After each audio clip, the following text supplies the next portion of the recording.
Okay, so this is my US Senate prediction as of April 6th, 2026. And I'll be making my prediction based off of polling, based off of, you know, obviously the traditional methods used to see what a state is in terms of its partisan lean, etc., like that. That'll obviously play a factor. So, I mean, we can go with the solid Republican states to start.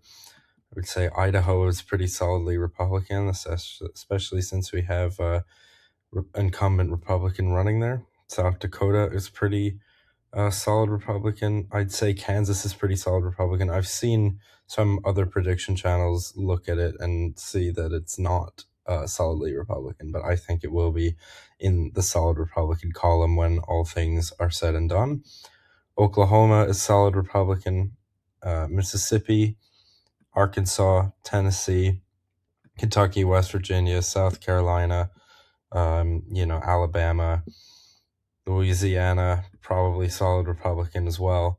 Wyoming, I'm going to leave Montana for now because there is quite a challenge from Seth Bodnar in that state against Kurt Almey, the Republican, I guess, non-incumbent now because Steve Daines decided to leave the race because he wanted to get a non-high prominent Democrat in, like John Tester, like they did in Ohio with Sherrod Brown. I guess that's what Daines was trying to avoid. So he, left the filing for the election, just before the filing deadline and allowed Kurt Almey to run instead. It's kind of silly, but tactics, I guess. So then we will move to the solid Democratic states.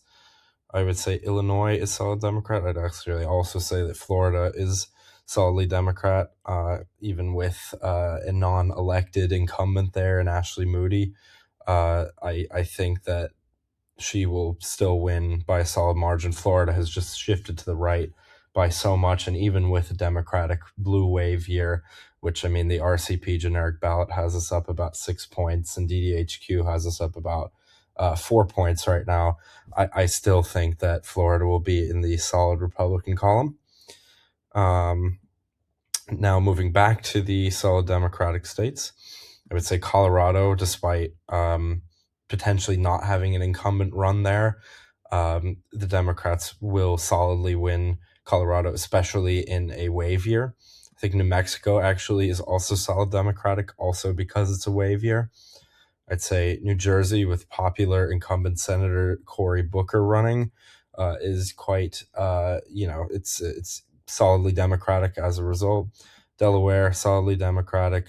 Rhode Island, Connecticut, Virginia, I would say, is solidly Democratic. I know that was a lot closer than people thought in 2024, but I think given, Spanberger's margin of victory there in the governor's race, I think it can be pretty easily said that this will be a solidly Democratic state when all things are said and done. I would say Oregon is also a solidly Democratic state as well. And so we're left with these states, I would say, in terms of the U.S. Senate picture. And they're very interesting states. I mean, we'll start off at Maine at the top of the map. Maine obviously has, 6-time incumbent, or, well, 5-time incumbent Susan Collins, could be her 6th time as the incumbent of the Maine Senate seat. And she's been an electoral stalwart in Maine for a long, long time now. She's won election after election. Democrats have tried to take her down so many times, but she has relented every single time. But she's running against, likely, I would say, Graham Plattner, who seems to be doing better in both the Democratic primary polling as well as the, general election polling for the Maine Senate seat against Susan Collins. And I think that if Graham Plattner is the nominee, I would say that Maine is probably a lean Democratic state, a lean Democratic flip state. It's going to be close. I still think Susan Collins has a very good chance, even against Plattner, just given her, obviously, electability as well. especially seeing the 2020 challenge. But I think, she was aided by the fact that she didn't have to go through ranked choice voting. She won by about 8 points in the 2020 election, but I would say, was massively enabled by the fact that she was able to get above 50% of the vote. I think if she had fallen short of 50% of the vote, that margin would have been significantly lower, because I think there was a Green Party candidate running, or someone on the left anyway, that was running in that election as well, that was sort of maybe taking some votes away from the Democratic challenger in that race.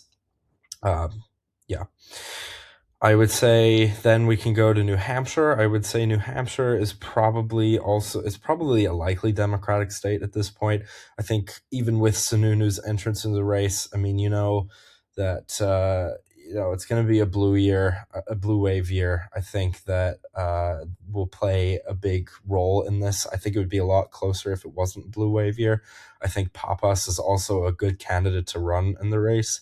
So I think that this will be a likely Democratic state, especially if we're going to give Maine the lean Democratic,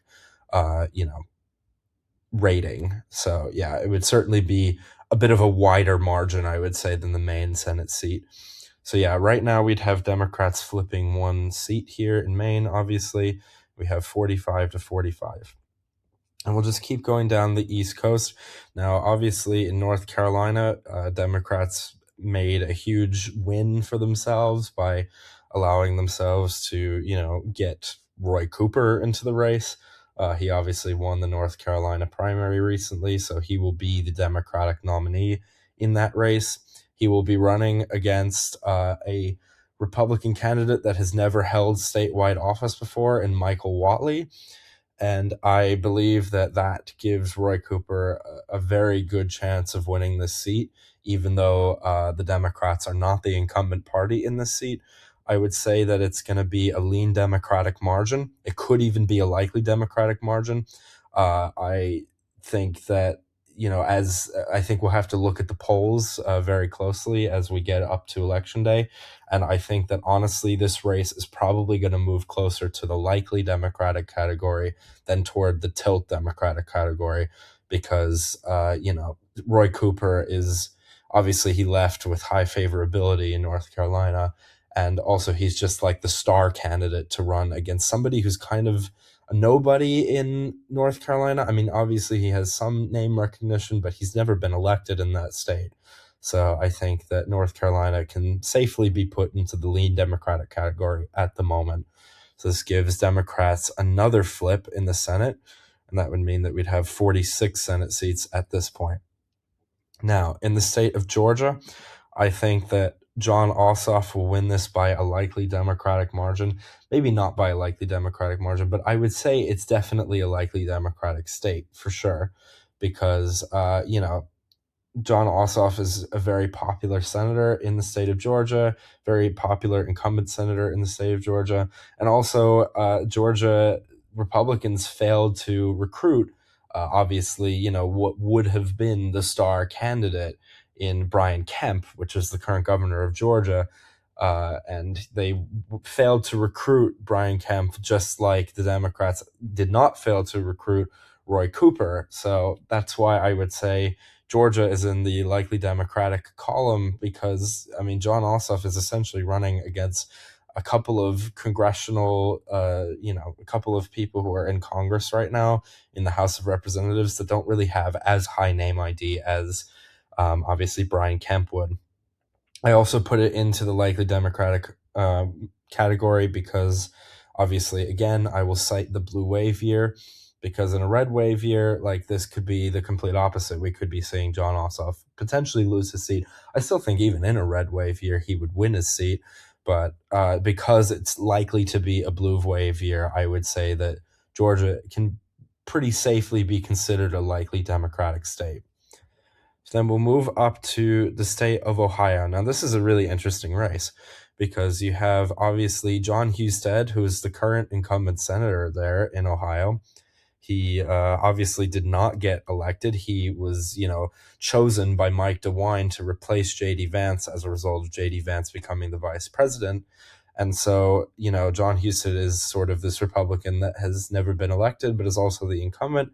And he's not like, a radical Republican, I would say. He's quite, middle down the road, I would say. So, I would say that maybe gives him a better electoral odds, but it's kind of hard to, consider that, because is Ohio more, does Ohio like the sort of right wing, far right wing candidate, or do they like the more center of the road right wing candidate?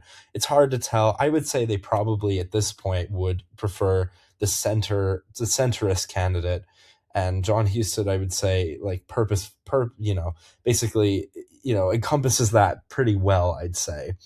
And obviously, this race becomes more interesting. I think he would win it quite easily if Democrats had not been able to recruit Sherrod Brown, who obviously was the senator in Ohio from 2018. From before that, he was the senator from 2006 to 2024 in the other Ohio. In the other Ohio seat that currently is held by Bernie Moreno. He obviously lost re-election by 3 points.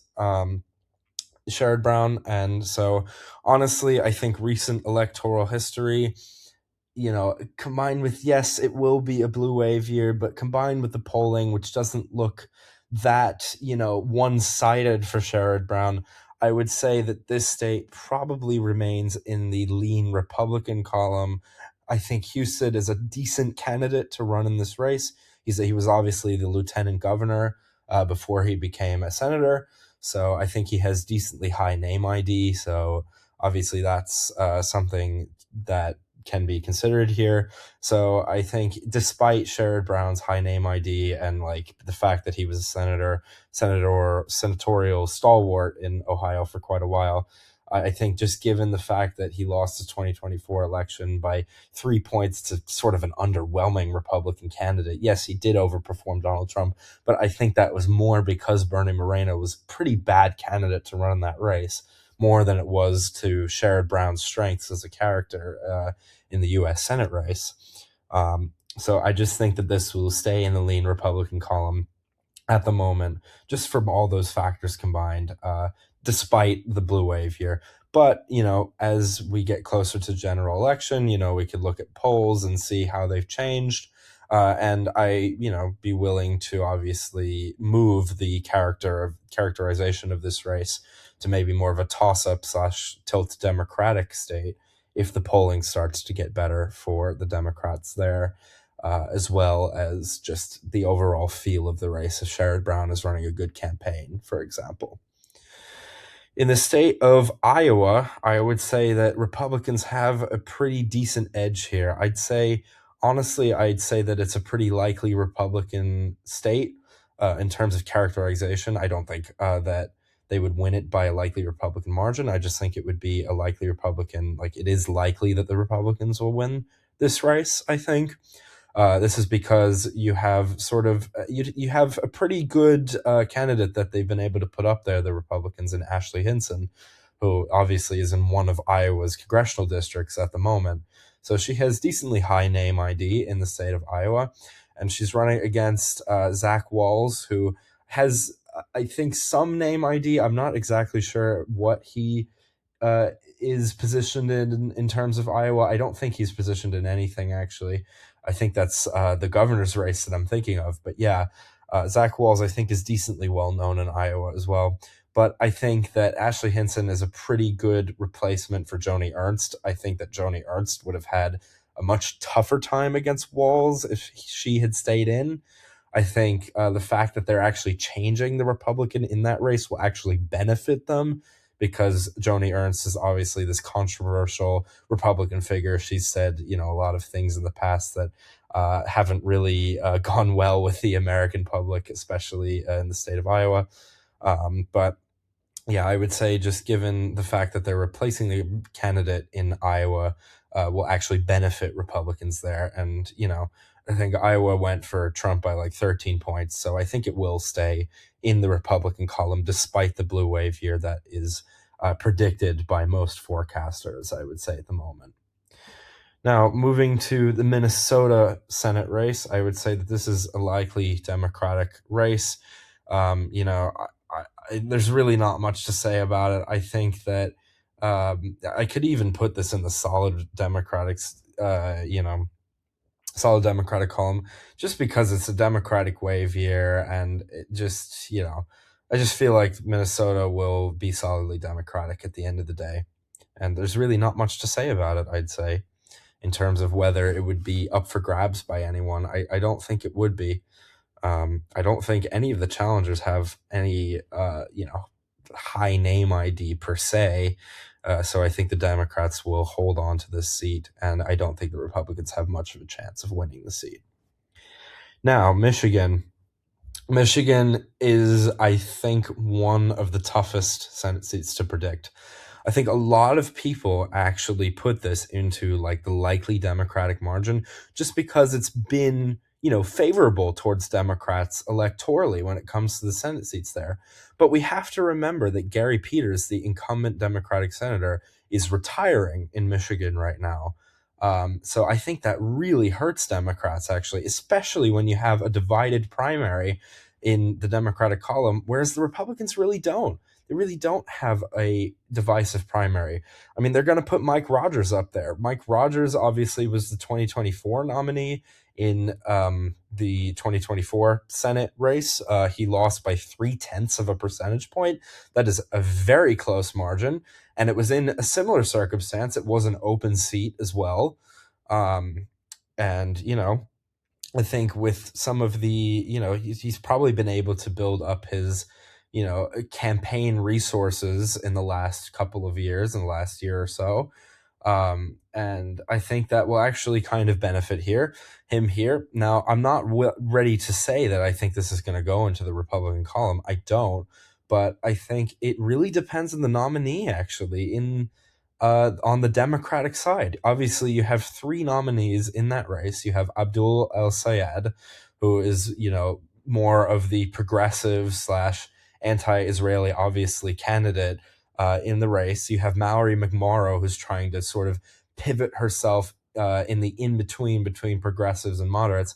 And then you have Haley Stevens, who is like the AIPAC-backed, moderate establishment candidate, who is a challenger in the Democratic primary. So honestly, I really think that this Senate seat comes down to who the nominee is going to be. If the nominee is Mallory McMorrow or Abdul El-Sayed, I think that this seat will go to the Democrats by maybe a lean margin, maybe not lean margin, but it would be leaning Democratic for sure. Especially since, you have a similar circumstance where you have an open seat in Michigan.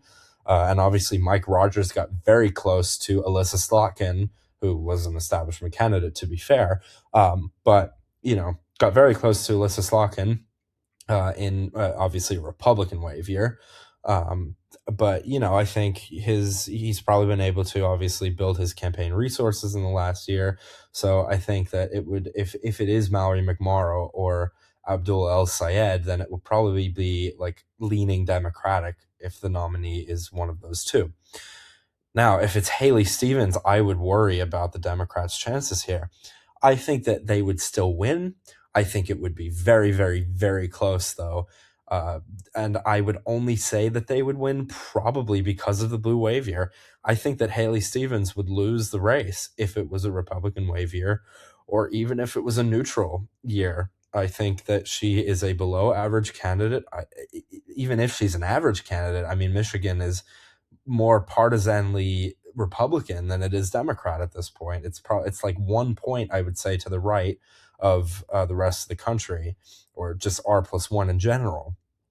So, even in a neutral year, she's an establishment candidate. She's an average or below average candidate. I think she would lose in a neutral year.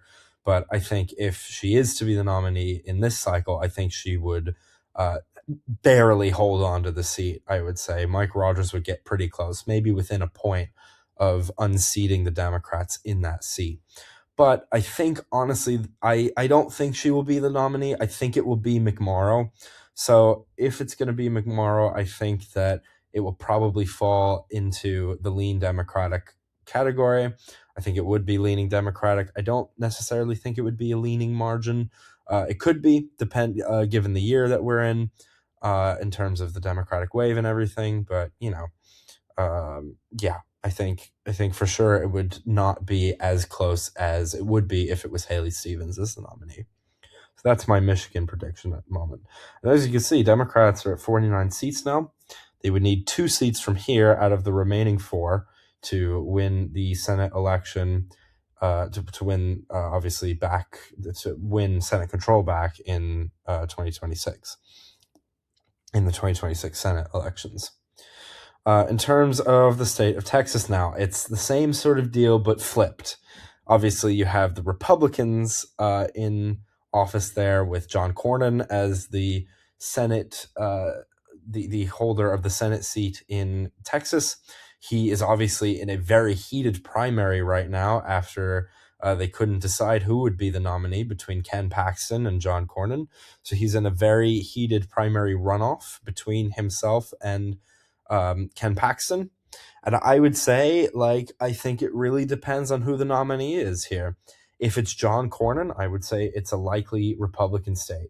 I think that Tallarico is a very good candidate. He's an above average Democratic candidate, but I think it would be a very similar Beto O'Rourke situation where you would have, Cornyn beat probably the expectations of the polls against James Tallarico, and he would hold on to the seat. Now, if it's Paxton, I would worry for the Republicans, and I would put it in a tilt Republican column, because Ken Paxton is obviously, I feel, is quite a below average candidate. He is very much aligned with the far right, I would say, and he, has shown that through his political history, and also he has a bunch of scandals against him as well. So I think that would really hurt him in this race, especially against a scandal-free, fresh face, James Tallarico. But I think, honestly, Paxton still would win the race.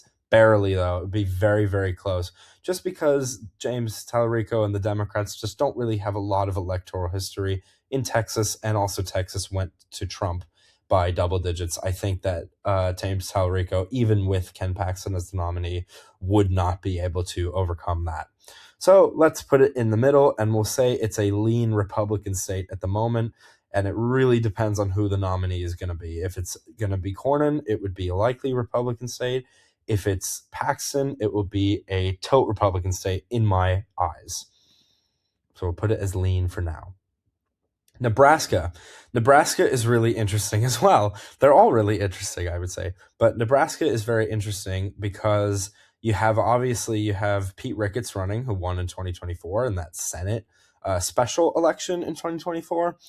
He won about 62% of the vote against the Democratic challenger. I think that's about right.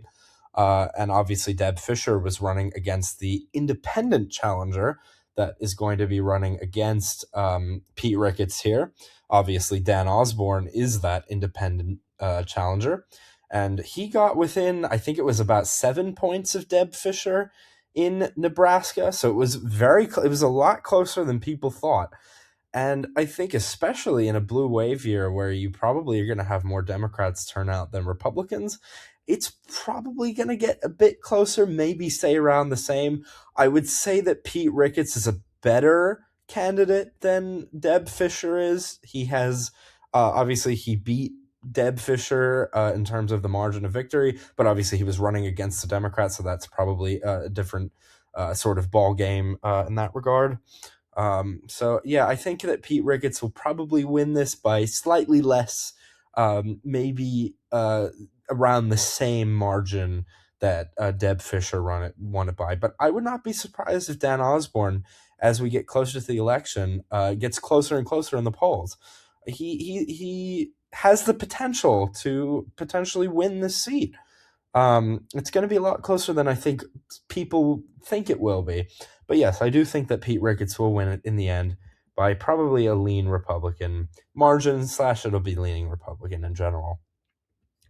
Now, the Montana Senate race is also interesting as well. Obviously, we talked about it earlier, of how you have Kurt Alme running against Seth Bodnar, who is the independent candidate there. In Montana, they're also running against a Democrat too. I think that this race gets a lot more interesting if the Democrat obviously leaves the race. I think that would maybe make this a lean Republican state. I think Kurt Alme obviously would still be favored in the seat, even if you have Seth Bodnar as the independent running against Kurt Alme here.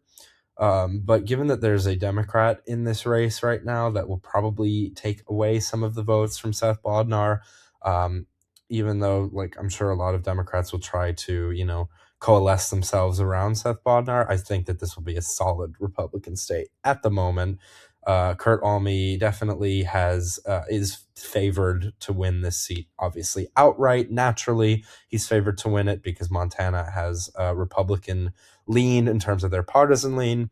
But I think given that he's going to be running against two, even despite the fact that he's not an incumbent, given that he's going to be running against two non-Republicans, I think this will be a solid Republican seat. But it could very much change if the Democrat leaves the seat in the state of Montana. So this, at this point, would give Republicans control of the chamber. It would be 50 seats to 49 at this point. The Republicans would have control of the chamber, obviously, because J.D. Vance would have the final tie-breaking vote in the Senate in case there is going to be a tie. But Republicans still have a chance to win one more seat in the state of Alaska, and we'll move to the state of Alaska. And I think that this is probably the best chance the Democrats have to spring an upset. I think this is the state where they have the best chance of getting an upset. And the reason is Mary Peltola. Mary Peltola is a star candidate to run in the Alaska Senate seat. She obviously held the Alaska House seat as recently as 2022. Or as recently, as 2024. She won her seat in 2022. Obviously, after Don Young, who was the, I think, 50-year House Republican member there, obviously sadly died in that seat. And Mary Peltola obviously beat Sarah Palin and Nick Begich and was able to hold her seat. She won by 10 points in Alaska in the November 2022 election. And Mary Peltola, yeah, she is she is the best candidate and probably the only candidate that could beat an unpopular Republican incumbent senator in Dan Sullivan. I believe Dan Sullivan is, according to some sources, probably the third least popular senator in the entire country. And I think his popularity is only going down. So I think at this point, this is probably going to be the closest Senate seat in my eyes of the cycle. Yes, Donald Trump won the seat, won the presidential election here by 13 points. But I think it's going to swing all the way back around because Mary Peltola just knows how to win here. She's won here as recently as 2022. And also, she came within 3 points of beating Nick Begich. The only reason that she didn't beat Nick Begich is because it was a Republican wave year. It was about an R plus 2.7 Republican wave year. In a neutral environment, she would have lost by 0.3, 0.3 of a percentage point.